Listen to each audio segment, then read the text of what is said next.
Inaresto sa Davao City ang 4 na tulak umano ng shabu. May 6 pang naaresto sa lungsod matapos naman daw maaktuhang gumagamit ng marijuana. Makibalita tayo kay Tech Ocampo ng GMA Davao.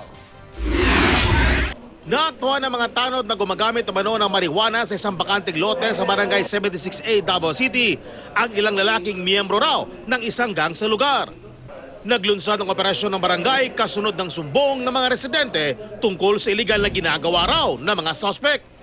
Nagiging ugwat raw kasi ito ng mga gulo sa barangay. 6 ang naaresto, kabilang ang 2 minor de edad. Ang uban na membro sa katong HID, ang target na mo katong HID gang, tong huwag igalang si Duterte gang. Muna existing gang na to dia. Para gabi din sila garayon, sir. Ang kuan salang sa kagabi binuakay ng botilya dia sa may Bolton Bridge.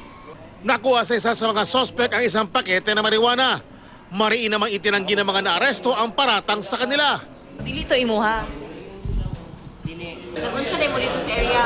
Tapos nang mangod na ko bo, damay lang ako. Arestado naman sa bypass operation sa barangay Agdao proper sa parehong lungsod ang 4 na lalaking tulak naman daw ng shabu.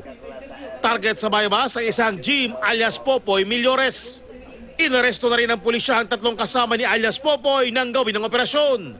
Nakuha sa mga suspect ang 5 pakete ng shabu na nagkakahalaga ng 35,000 pesos. Gamit kag shabu, sir.